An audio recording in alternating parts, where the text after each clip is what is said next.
morning. I'm Reverend Kathy. Welcome to Unity North Spiritual Center. Whether you're here in person or whether you're online with us today, we're happy that you're with us. We are an inclusive community. We welcome and accept all people. So whoever you are, wherever you are on your spiritual path, you're welcome at Unity. We're also part of a greater worldwide movement. We are the publishers of the Daily Word magazine, and we've been holding 134 years of prayer vigil through Silent Unity, the prayer ministry of the Unity movement. So prayer is the heart and soul of Unity. And always after service, we have a prayer chaplain available to pray. And today's prayer chaplain is here with us in person, John Leppard. So welcome, John.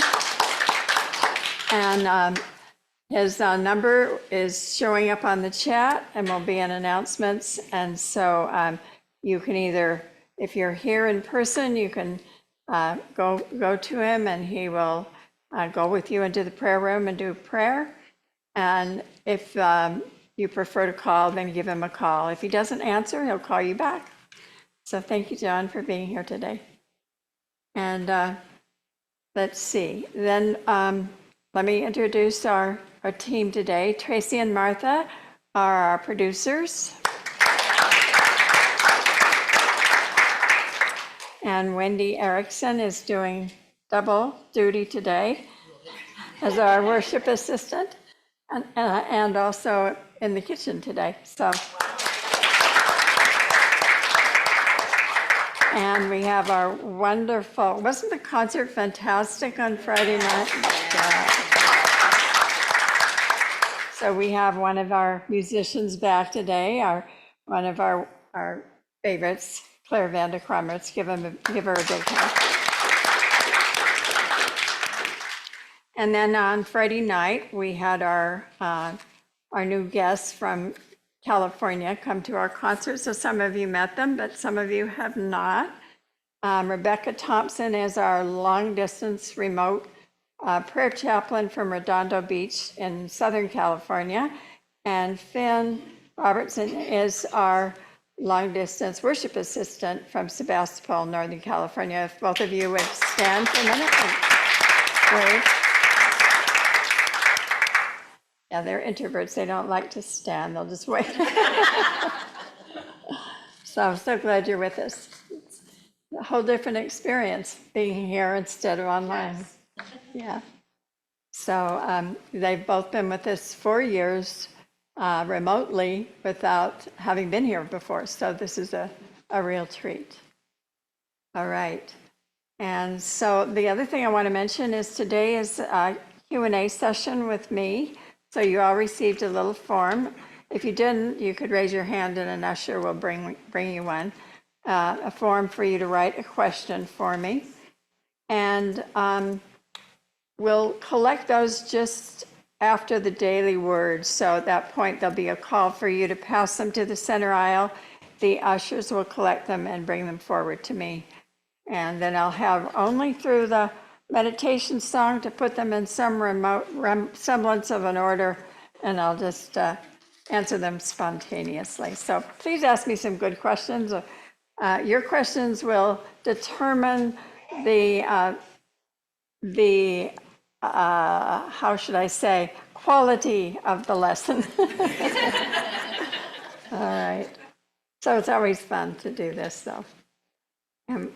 So with that, why don't we go ahead and speak our vision and missions together. Our vision first, centered in prayer, we create for all a world of love, harmony, and abundance. And our mission, celebrating spirit, exploring truths, awakening hearts, inspiring dreams, serving community. And just note the values. Those are our core foundational beliefs here at Unity North. And with that, I invite you to stand for our opening song.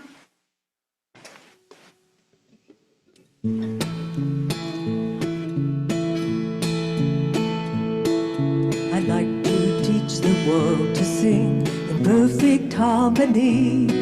I'd like to hold it in my arms, keep it company. I'd like to see the world for once standing hand in hand, and hear it echo through the hills, peace throughout the land. That's a song I hear, let the world sing today. We can all find a way, that's the song I sing. I'd like to teach the world to sing in perfect harmony. I'd like to hold it in my arms, keep it company. I'd like to teach the world to sing in perfect harmony, and hear it echo round the world, throughout the galaxy. That's a song I hear, let the world sing today. We can all find a way, that's a song I sing, that's a song I hear, let the world sing today. We can all find a way, that's a song I sing.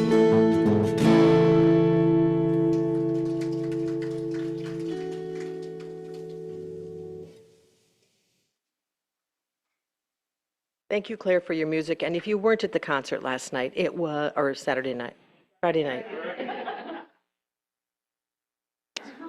Okay. Me too, really, I am. Oh, my goodness. But thank you for being here again. Your music is always a treat for us. Well, good morning, everyone. And I'm hoping it's a better morning than I'm evidently having. So, I'm Wendy Erickson. I am your worship assistant today, and this is the time in our service when we're going to greet one another. So if you are on Zoom, turn on your cameras if you're able, and if you are joining us for the first time today, can you wave and let us know? Candy, I know you're always new. Candy, you're always new every day. All right, okay. If you are in the sanctuary and new, please wave as well, and the camera that is on our ceiling near the screen is where it'll be on. One of your producers will offer a microphone if you wish to speak. Anybody? So we've got old timers. All right. Well, we welcome everyone. We are so grateful you are here. It's our delight to have you with us today. So I want you to remind you, start filling out your little form. You were given one when you came in, and so just make sure that you have done that or are still doing that if you're still pondering. Now, at this time, we're going to take a moment for prayer requests. I'd like you all to take a breath or two to further center yourself and center ourselves here as the group.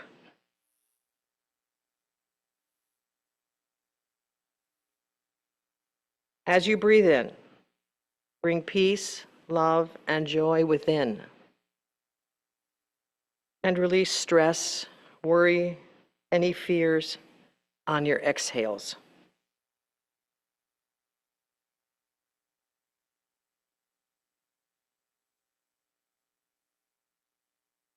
We started our centering as we greeted one another. And now as we breathe in and breathe out, we are centering ourselves further, so our prayers are very effective. Instead of saying our requests aloud, we invite you to speak a name or a prayer request silently in the sanctuary or aloud in the privacy of your home if you're there, and then hold these requests in silence.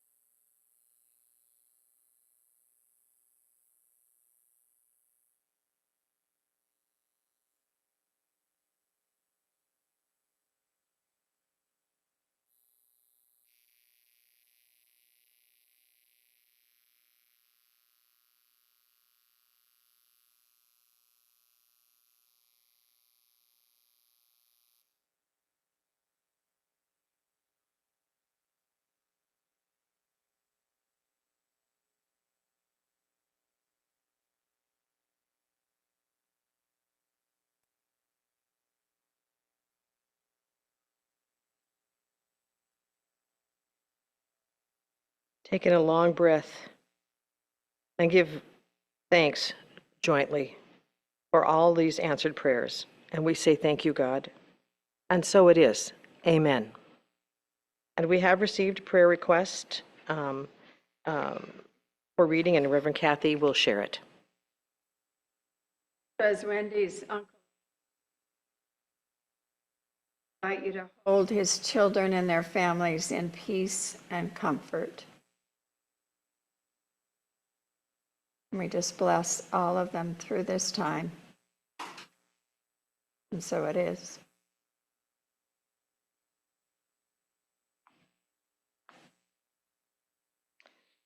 Please remain centered and still as I read our daily word for today. For Sunday, September 22nd, 2024, today's daily word is healing. My thoughts, words, and actions affirm wholeness. Wholeness is my true nature.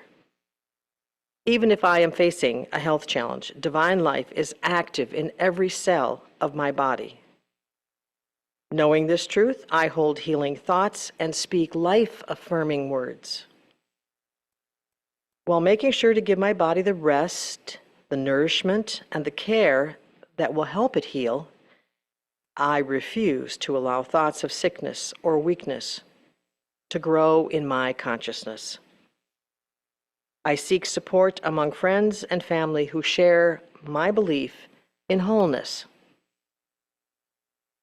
As I have been supported, I offer my support. I feel honored when I'm asked for healing prayer. I look beyond the appearance of illness, and with faith-filled vision, I behold and affirm the wholeness that is seeking to express more completely in the lives of those for whom I pray. From John 5, verse 6. When Jesus saw him lying there and knew that he had been there a long time, he said to him, "Do you want to be made well?" Today's daily word is healing. My thoughts, words, and actions affirm wholeness.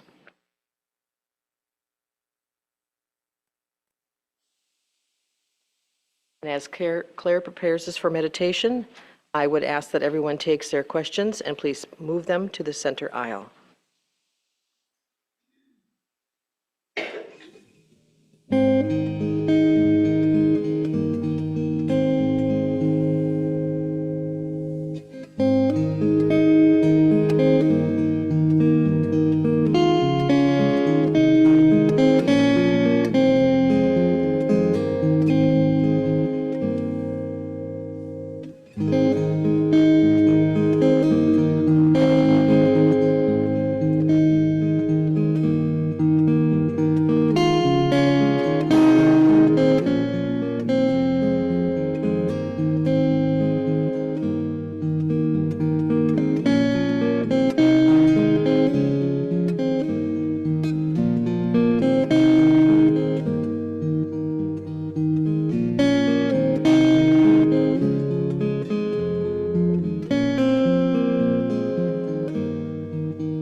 I am sitting in this circle, my heart open wide, surrounded by the ones I love, protected on all sides. Breathing out, breathing in, holding all that's fine. Though the world around me spins, I center on this time. In this moment, all is still. sit without a sound. In the silence we will find love and light abound.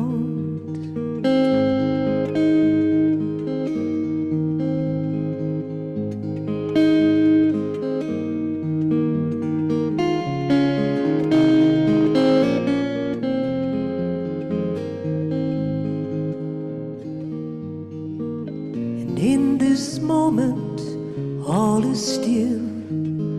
We sit without a sound. In the silence we will find love and light abound.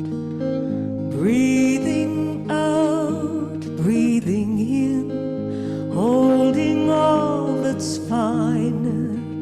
Though the world around me spins, I center on this time. And I am sitting in the circle, my heart open wide, surrounded by the ones I love, protected on all sides.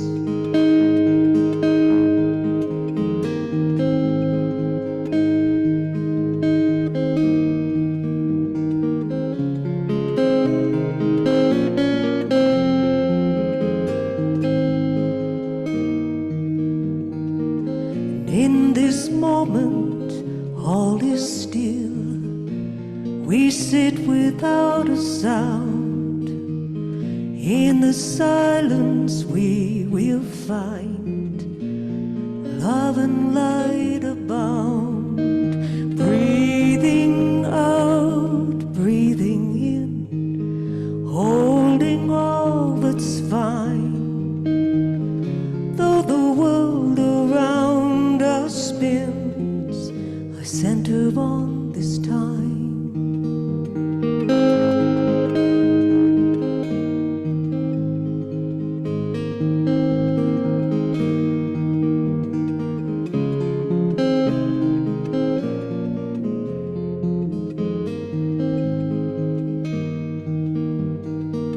Surrounded by the ones I love, protected on all sides.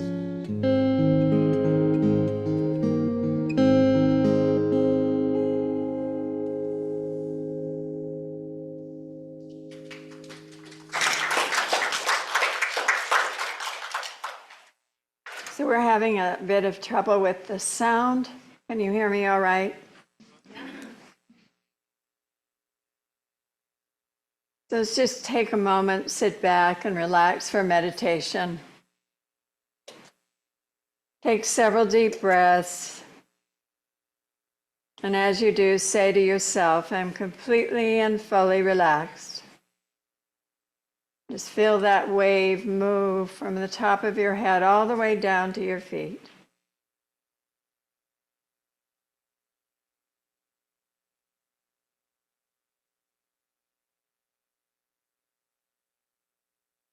This morning, the fall equinox occurred at 7:43 a.m. Central Time. The beginning of a new season. The earth spinning and leaning away from the sun begins to cool from the summer heat. And on this first day of the season, there's perfect balance of night and day. I take this time to reflect on the balance in my own life, the balance between my professional and my personal life, between work and rest. Am I resting enough? The balance between outer activities and inner stillness. Am I meditating enough? The balance between light and darkness. Am I taking myself lightly enough? Am I willing to face my own darkness? the balance between lack and abundance. Am I thinking prosperous thoughts? The balance between seriousness and play. Am I playing enough? The balance between aloneness and community. Am I reaching out to others enough for connection and support? Only I can determine my own balance. Through the Spirit of God within me, I am guided into a greater balance in my own life.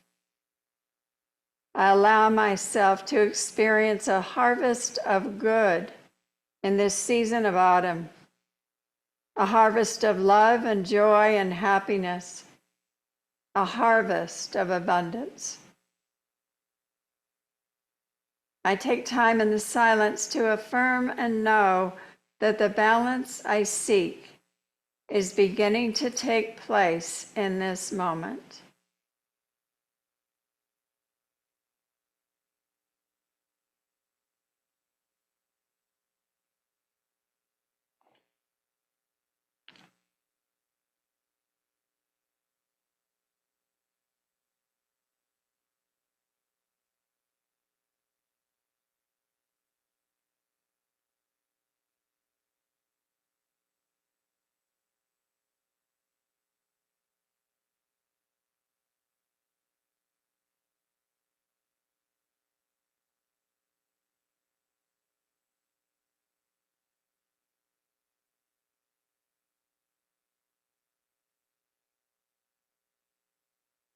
Edward Hayes writes in a fall equinox prayer, "Welcome autumn, arms full of summer's blessings, carrying the seeds of life for next year's planting.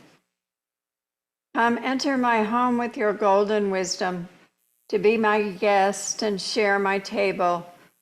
Welcome, old wise one. May I be your student in the school of gratitude. Guide me in reflecting upon the summer now gone, that I might give thanks for all the many gifts that have enriched me in that season of growth. I greet you, spirits of darkness, that dwell in the night and within me. While you are frightening, you are also a source of power. May I not fear you, but learn to live in holy harmony with you. Night within me, I welcome you as well. May all your spirits that reside in me live in harmony with the Spirit of the Holy. Thank you, God, for the greater balance in my life and for this new season of abundance." And so it is. Amen.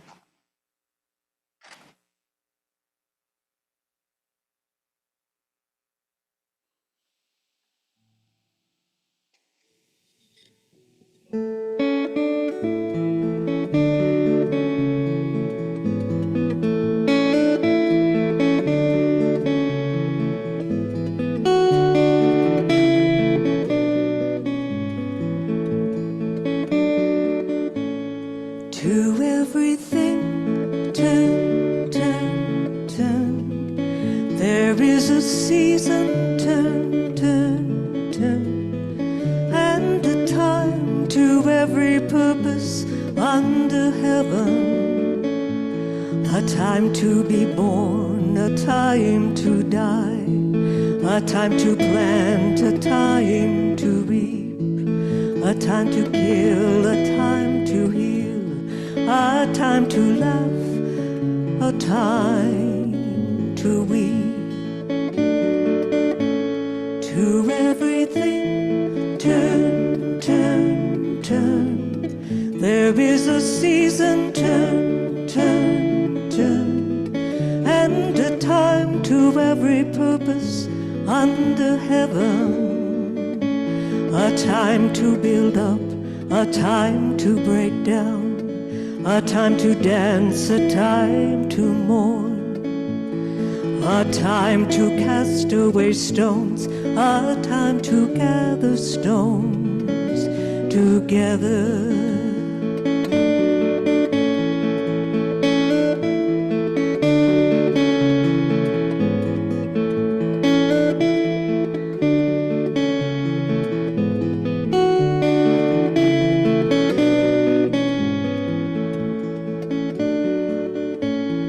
A time of love, a time of hate, a time of war, a time of peace, a time that you may embrace, a time to refrain from embracing.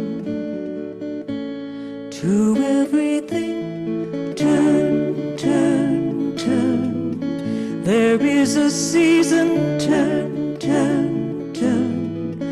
And a time to every purpose under heaven. A time to gain, a time to lose, a time to rend, a time to sow, a time to love, a time to hate, a time for peace. I swear it's not too late. To everything, turn, turn, turn. There is a season and a time to every purpose under heaven, and a time to every purpose under heaven.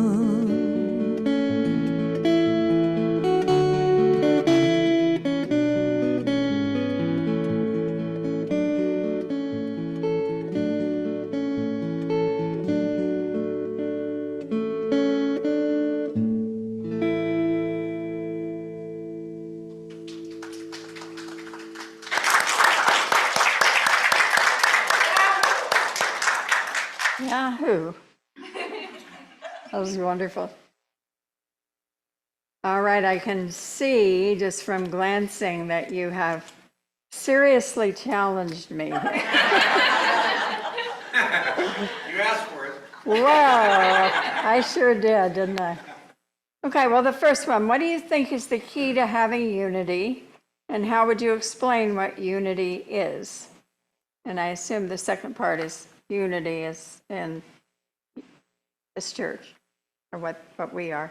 So what is the key to having unity? I would say love and forgiveness and acceptance, one heart at a time, one person at a time, one community at a time. It continues to expand and expand. And how would you explain what unity is? So unity obviously is beyond denomination, a spiritual teaching and also spiritual centers throughout the world, founded originally by Charles and Myrtle Fillmore, co-founders who lived in the Kansas City area at the time and had healing needs, and were both experienced healing, and through those healings went on to heal others and to inspire others through their teaching, which they called practical Christianity at the time. And they said it was practical Christianity because it wasn't about trying to figure out what the early church fathers did. It was more about how do we take the truth that Jesus taught and prove it one day at a time in our own daily lives in a practical ways. And I'll just briefly say the 5 basic principles of unity. The first is that there's only one presence and one power in the universe, God the good, omnipotent. And that is the first and basic premise of unity, if anybody asks you. There's one presence and one power in the universe. That power is good and everywhere present. And the second is the divinity of humankind, we all have that divine presence within us, and it is our opportunity to express that divine presence. So in that sense, we do not, how should I say, we teach that Jesus is the man and Christ is the consciousness that he attained, and that we have a calling to achieve that Christ consciousness as well. The third principle is law and grace. So the law has to do with the law of cause and effect. There are many spiritual laws, and they all boil down to the basic law of cause and effect. You could call it the law of karma. You know, think positive thoughts, those positive thoughts will express in the world, and so forth. And then grace saves us from, from the worst results or the negative results we may have created. Oh, this is one I could have done with that.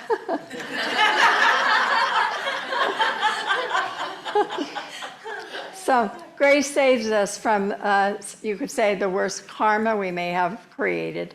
And that, we are saved by grace, so to speak. So there's always grace.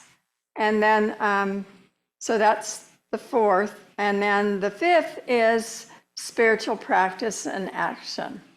So this is not about one day a week. This is 7 days a week, 24 hours a day. We practice the teachings one day at a time, and find our own way of practicing. There are many techniques and tools we give you, but each person listens to their own inner guidance to do that. So that one that I just dropped is, what is one of the hardest life lessons you've had to learn? Boy, oh boy, oh boy. Probably, it's a hard one to say because I, probably like all of you, I've had lessons at different stages of my life. Early on, I had a big lesson I learned in being involved with a false spiritual teacher. And I wrote about it in my book, The Unorthodox Life. And it was that place on the spiritual journey where we lose our innocence. We all go there, where we have a fall. That's kind of what the fall is, the fall out of innocence. And it was a corrupt teacher, the wolf in sheep's clothing. And I was seriously wounded in that experience and really felt like I had looked at evil for the first time. So I would say that was a very, very hard experience.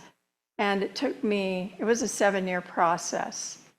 So when I came out of that, it was a liberation. And other hard experiences, hard lessons were going through 2 divorces. I would say those have been the most challenging in my life. So that's enough of that. If reincarnation is real, how do we feel the people we love who have passed away? Does part of them stay? What I believe about that is, from all I've read and what I know and my own experiences, is that the soul is multidimensional and can be different places at different times. So I believe, for example, I don't believe our loved ones, I believe they come and visit us, but they're not with us necessarily every minute. They have other things to do. But there are times when they do visit, when they're needed, but they may also be elsewhere at the same time. So that's my belief about it. And I think if you read a lot of books on karma and reincarnation, some would say the same thing. And so how do we feel them? I think we feel them in ways like, I'll notice them, like my mother's symbol was the butterfly. I'll notice if I have a butterfly hanging around me for an extra long period of time. Or, you know, sometimes we can look in somebody's eyes and feel it. Somebody will remind us of our loved one, or we'll hear something that our loved one used to say to us all the time. Sometimes we might feel touch or feel a hand on our head. It's hard, you know, different people have different sensitivities developed in different ways. So, but it's always there to be had, and to even close our eyes and just remember that can bring them back to us. I have this thing lately where I'm getting my home address from childhood, 1142. And I'll look at the clock, it's 1142. Now, how many times a day can that happen? Twice, right? It's happening a lot. So how is it I look up right at that time? So I feel in those moments that that's a tap from one of my parents. So, and of course, numbers often people associate with angels. But so if you had not had a career as a minister, what would your second career choice be? I'd like to be a movie director. Or a famous author of major fantasy writing where I had to do world building in the fantasy. Those would be my choices. What is your favorite activity, duty as a minister, and what is your least favorite? Wow, it's hard to say the favorite. There's so much. I love seeing people's lives change and blossom. I love seeing people blossom and transform their lives just through being, through either counseling, through the teachings, just through from when they first come to Unity and they've been here a while, and just seeing those changes and that growth is fantastic. I think that's one of the things I love the most. And there's so much teaching, speaking, writing. Really, I love all of it, but especially those personal connections. And what is your least favorite?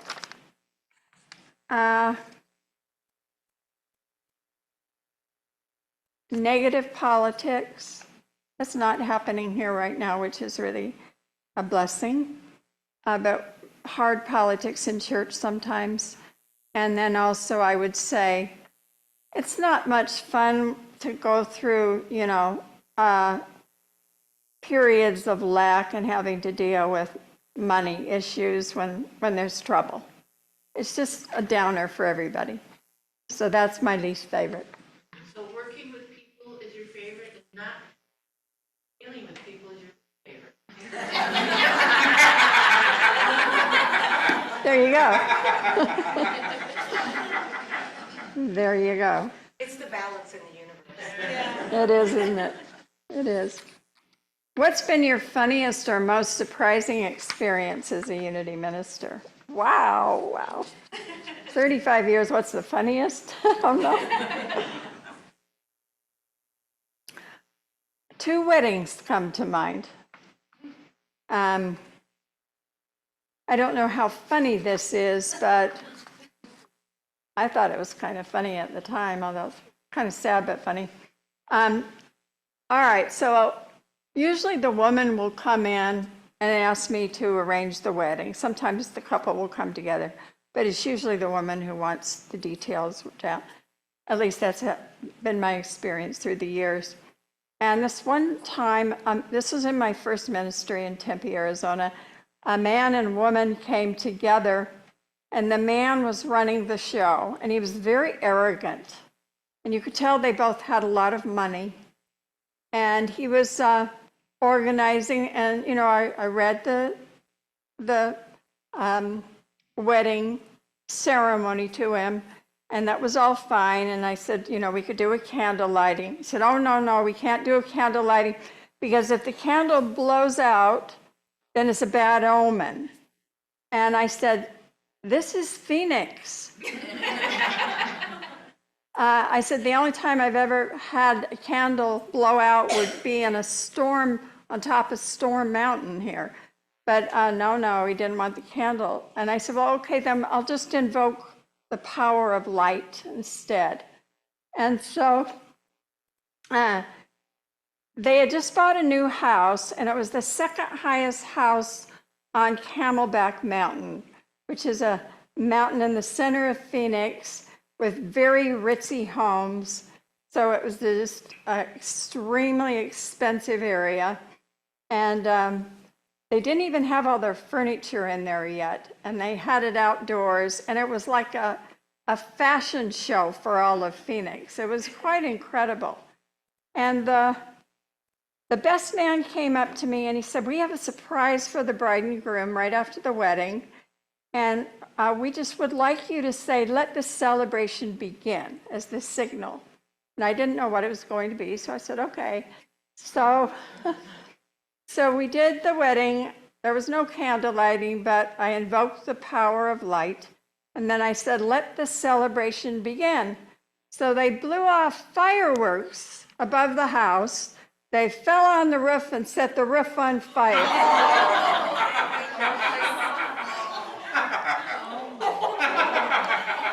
And all the men were running over, hoisting each other up, getting hoses out. It was insane. It was insane. And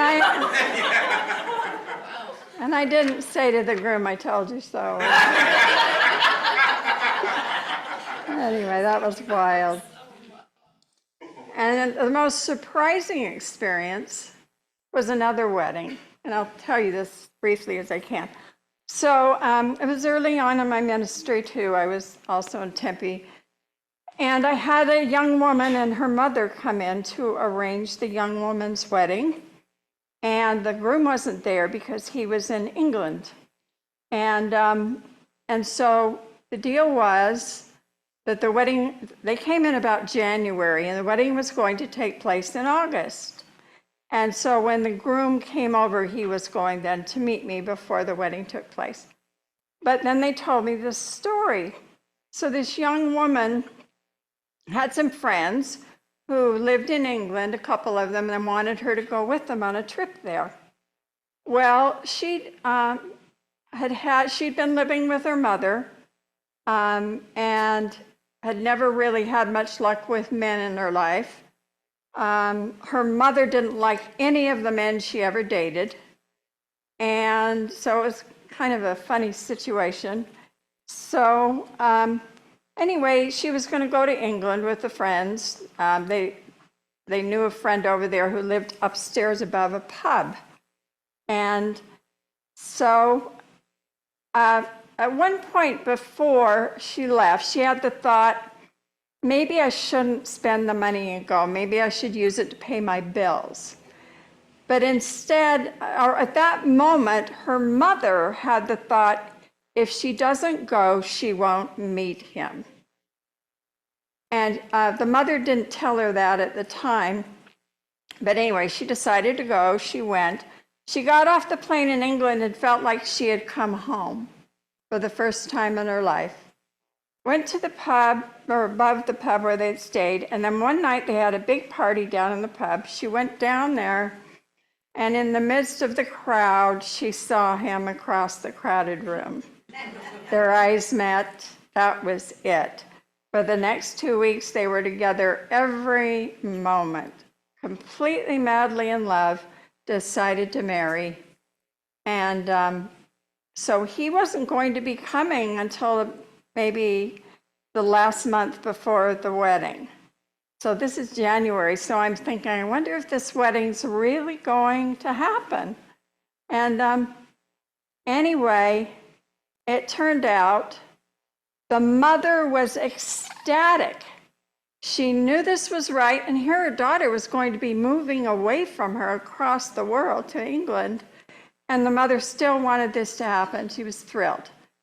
And so anyway, when the guy came, well, I was shocked. First of all, let me just say that the young woman was terribly obese. The guy, when he walked in, was super thin. He had piercings and tattoos all over, and he had a terrible stutter. And when I asked him if I was telling him how he could repeat the ring ceremony after me, repeat the words, and he told me, could I do it differently because he couldn't do that, his stutter. And then at the ceremony, I mixed up the rings because usually the men's ring is bigger. This was the opposite. But what knocked me out, the big surprise for me in all of it was, I mean, talk about appearances don't matter, but also I have never had a wedding, even before or since, that I almost wanted to, I had to just restrain myself from sobbing out loud because of the power of love that I felt from that couple in that moment. Just still hits me. So that was a big surprise and a big lesson. Very interesting. How can we better trust our guidance system or that little nudge inside? We're making the choice of our highest, that we're making the choice of our highest good and those around us. Thank you. How can we trust our guidance system? Well, that is the interesting challenge, isn't it? I mean, it truly is, to distinguish, to discern. I mean, discernment is one of our 12 spiritual powers, power of judgment or discernment. And it really is something we have to develop because early on, like I said, falling out of innocence, when we're innocent, we kind of trust and believe everything and even everything we're told. And we have to learn, kind of fall out of that innocence and learn how to discern our own guidance from that of others and from all the information we receive. And even now, I mean, I've been doing this 35 years in ministry, and I'll still have those times when I'll think, I'll have the intuitive feeling and I'll think, why didn't I listen to that? And we do it over and over. I don't think we can ever be perfect in it, but we strive and we get better and better at it. So it's just spending more time in meditation, trying to distinguish between what is the true voice and what is ego, and asking ourselves certain questions about, what would spirit want me to do now? What would ego want me to do now? Try to see the difference and so on. What do you see as the future of Unity North? Well, I see growth and I see abundance and I see just a complete expansion of consciousness continuing and an expansion of all aspects of the ministry. I see that in the future and here and now. I work on that. Do you like the Minnesota winters? Nobody likes the Minnesota winters.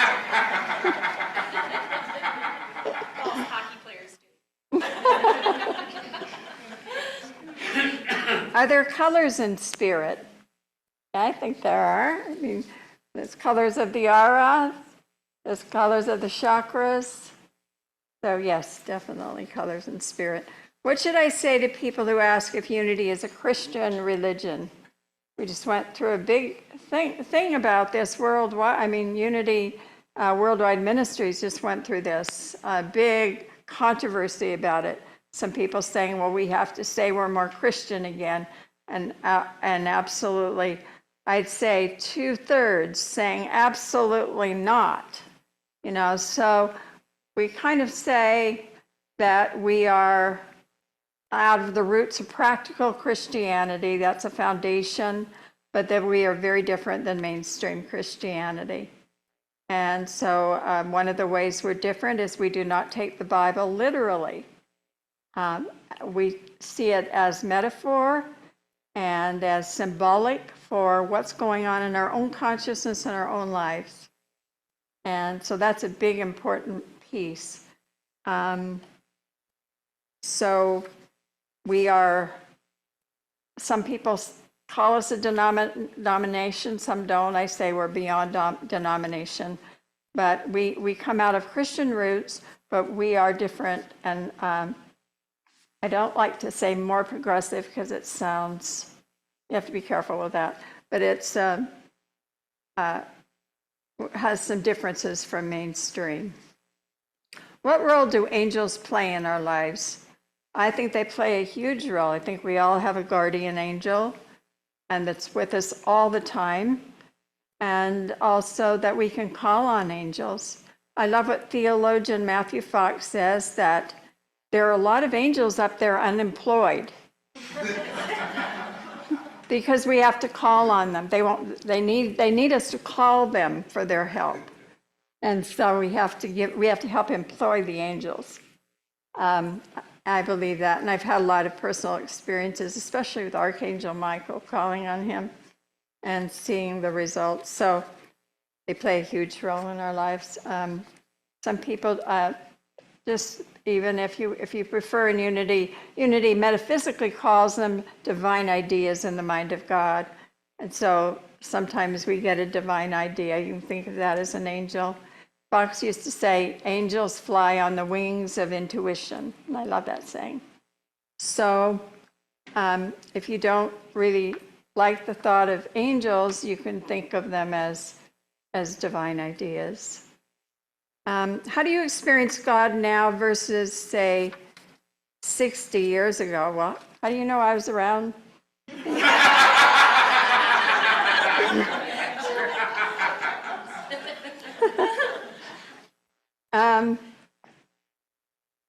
Well, I don't know that I remember what I thought about God then, but I have found that the older I get, there was a period on my path where I felt almost an urgency or just an overwhelming obsessive quality about having to make connection, having to become enlightened, having to find the answers, having to achieve cosmic consciousness. And I would say that all has become very relaxed. And now it's, it's more of a peaceful place now. I feel much more at peace with God than I ever used to. I guess that's one difference. You said you believe in, I think, is this extraterrestrials? Yeah, extraterrestrials. Would you please elaborate on that?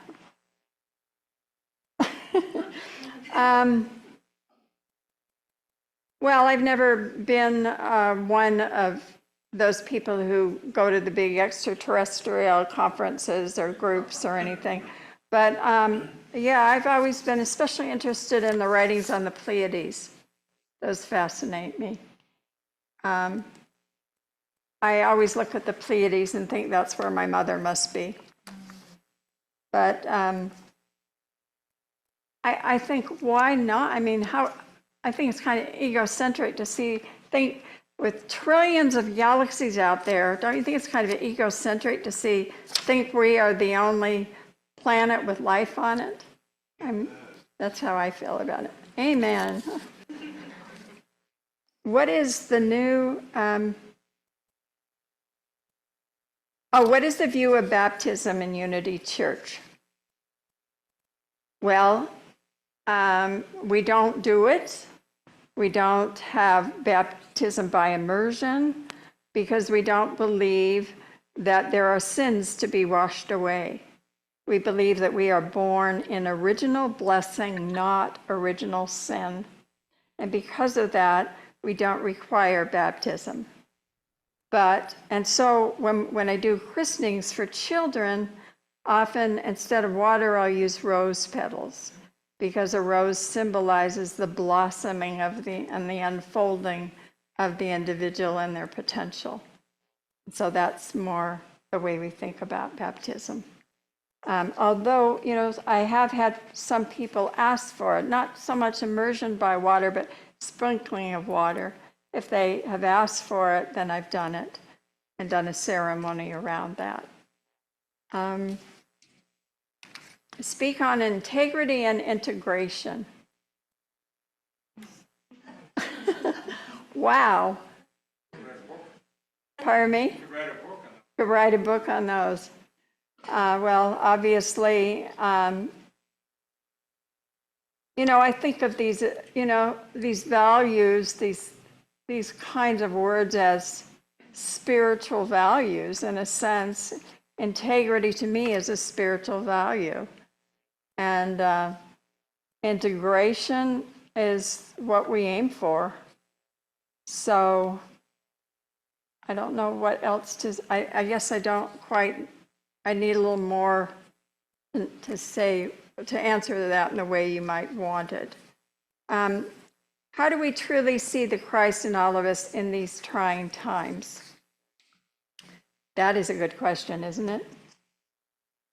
Well, I always think about Ram Dass, how he was really mad at Caspar Weinberger, the Secretary of State at the time. Didn't like him at all, couldn't stand him. And every morning he'd do his little meditation. He had his little altar, and he had pictures of Christ, pictures of Jesus, of his master, and people he wanted on his altar, and he'd pray to them. And finally he decided he better put Caspar on there because he was having a real problem. So he'd put him on there. So he'd go along and he'd pray, feel these loving feelings. And when it came to Caspar Weinberger, he just couldn't do it. So he kept working on it. It just would show him every day how far he needed to go. So you might think in these days who you might put on your altar. You might not want to put that person on your altar or people on your altar, but and you may not have to do it that way, but it's just a reminder that about praying for people who we really are struggling with right now, and praying for their awakening, because one of the best words I ever or definitions I ever heard of evil was militant unconsciousness. And so, and my favorite saying of Jesus was, Father, forgive them, they know not what they do. They know not what they do means they're unconscious. And so if you have somebody who's causing harm to others, then they're unconscious. No matter how bright and alert they might seem, they are completely unconscious. And so we need to pray for their awakening. That's what I think. And let's see. Anything you want to tell us that nobody asked? Yeah, that is a good one. Well, I probably would say something about humor. Usually I get something about humor. I did have one about the funniest thing, but see if I can tell you something humorous.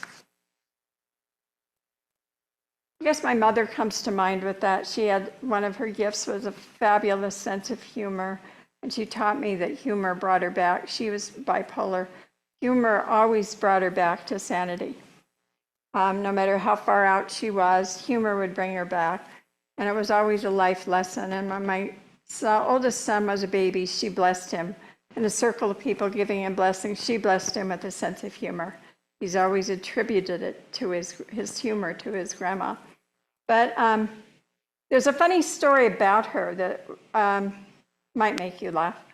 Anyway, she was we had a family party in a restaurant. And she was sitting at the head of the table. My father was long gone. And my brother and sister and their families were there.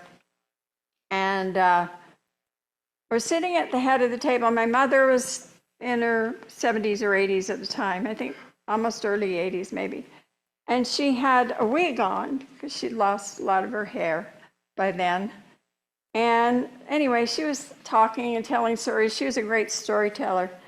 And the waitress came by carrying a big giant tray, and she had a ring on her finger. And as she walked by my mom, she hooked my mother's a wig on her finger and walked off with it. And we all looked at her. She looked kind of like a drowned rat, you know. Her hair was all plastered down, and she kind of sat there for a minute, stopped her story, and we're all just kind of looking at her in dead silence. And she gets up, she goes over, and the waitress still has the wig hanging. She grabs her wig back from the surprised server and sits down, sticks it on her head. It's kind of sideways, wampus. And then goes right back into her story and then just breaks out laughing hysterically. And then that gave us all permission to laugh too. So anyway, that was a typical, well, not exactly typical, but that was sort of a typical experience. But I would say we all have to remember our humor and staying lighthearted even through these really difficult times. And these are difficult times, and we can get fearful, but I think we just have to pause and remember a day at a time, keep breathing, keep aligning ourselves with spirit, and keep, remember angels who teach us to take ourselves more lightly. So thank you very much for your fabulous questions. For your answers.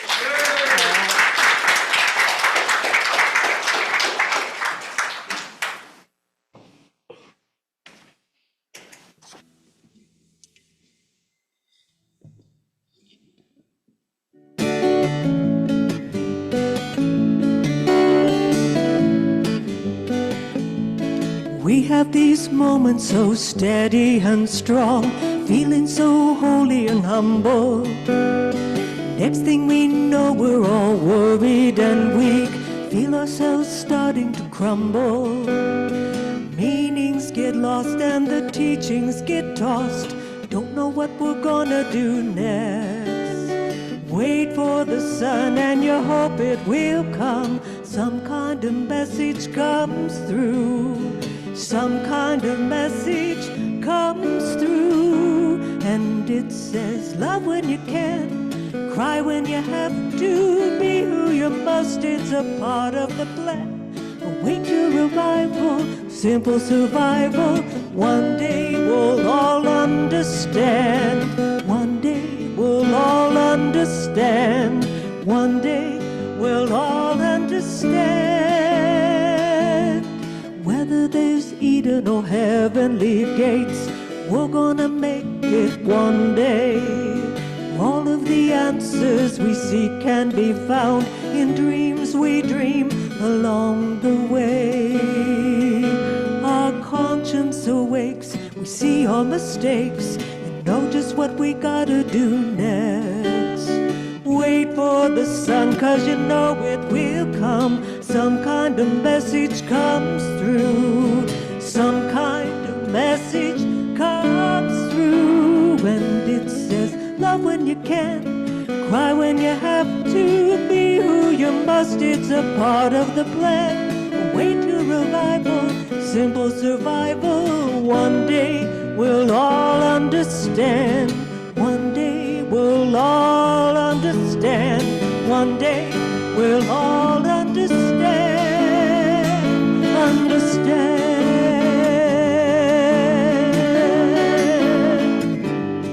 Understand.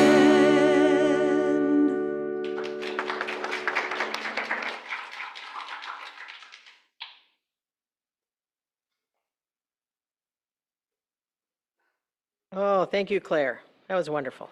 I haven't heard that song in a while.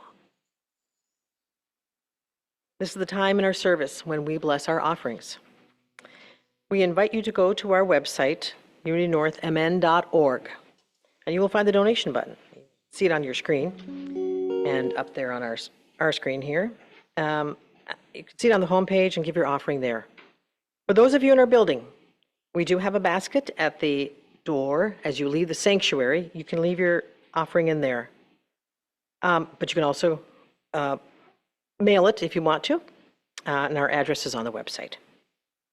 Let us together speak our offering blessing. Join me. Divine love flowing through me now blesses and multiplies all that I am, all that I have, all that I give, and all that I receive, and I am grateful. We'll have an offering sign with Claire.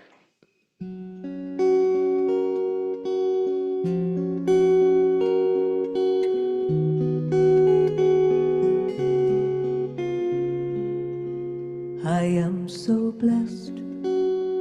I am so blessed. I am so grateful for all that I have.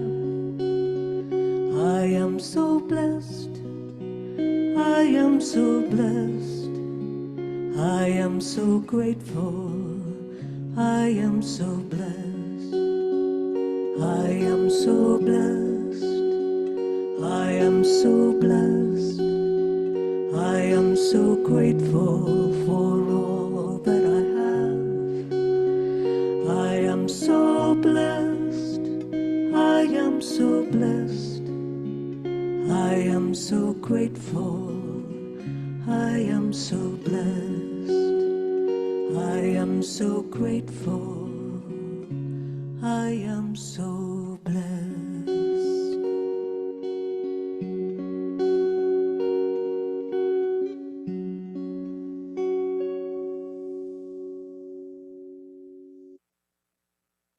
Thank you, Claire. Well, announcements.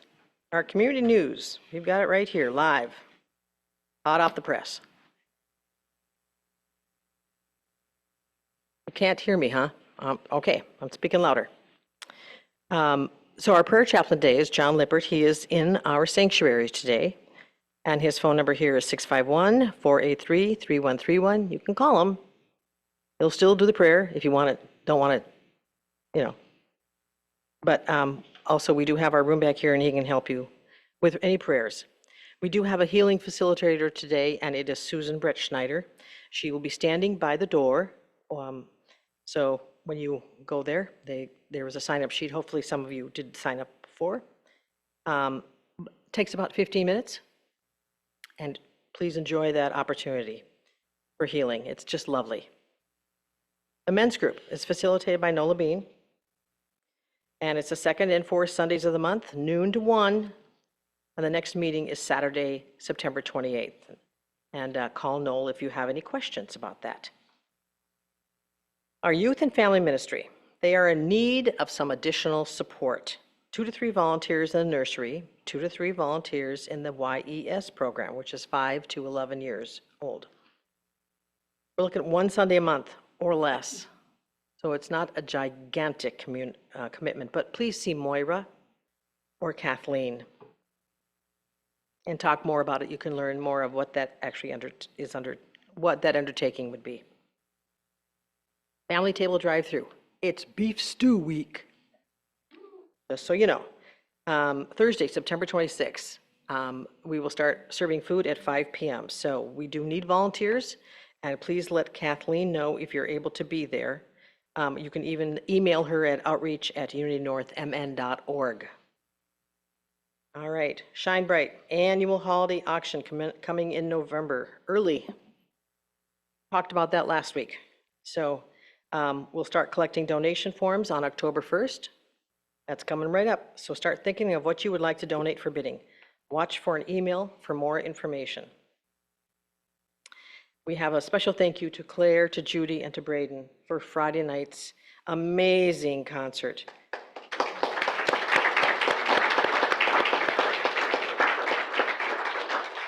And Chris should be online, I believe. can't see it here, but we want to say thank you for providing the sound setup. That was a lot of work. And to Diana and Wendy, oh yeah, for snacks for the event. Thank you,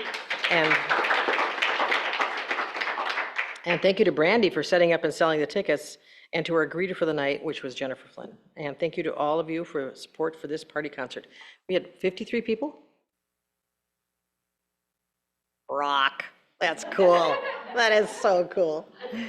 Okay. And there's going to be a special lunch after service today. Christine and Howard and myself, we've got food out there. There's soup, there's salads, there's vegetables, there's stuff, there's gluten-free, there's not gluten-free, there's no celery. So we have somebody who doesn't want celery because of an allergy. So we do not have celery. So we want to thank all of us for having done that, and please join us for the food.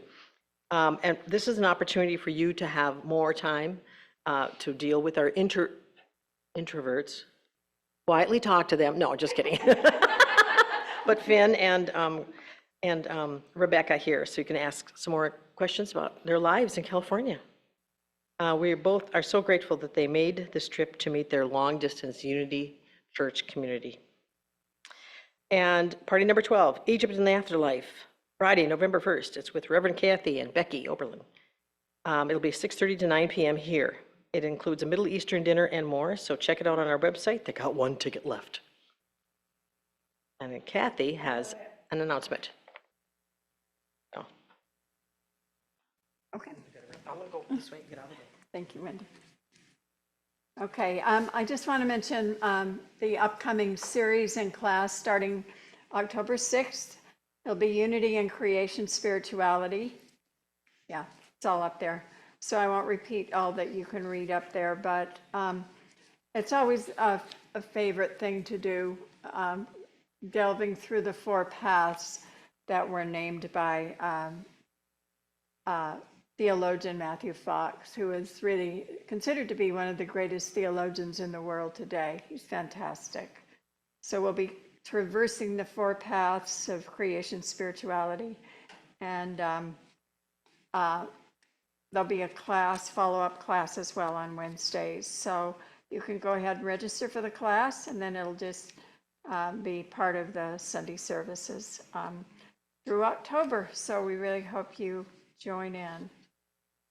And then I think that was it for announcements. So we'll move into our affirmation. And let's just speak, let me just say the first part and we speak the second part together. So we are all grateful for our youth and family ministry, our children, our parents, our youth director, our teachers, and our teachings. And let's say this together. In prayerful intention, we see and give the immediate and continuing increase, children, family, and teachers. And so it is. Thank you. And so I just want to say thank you to everybody today. Thank you for Martha and Tracy. We had a little challenge with sound. You know, had a lot of undoing of the sound on Friday, so we thought, you know, sometimes that happens. So, but, you know, it still went great. So thank you so much.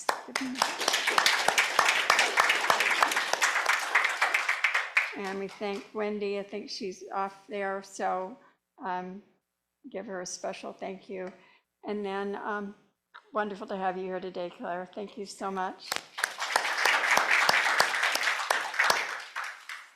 And let's stand for our prayer for protection and our peace song. Together, the light of God surrounds us. I am the light of God. The love of God enfolds us. I am the love of God. The power of God protects us. I am the power of God. The presence of God watches over us. I am the presence of God. Wherever we are, God is, and all is well.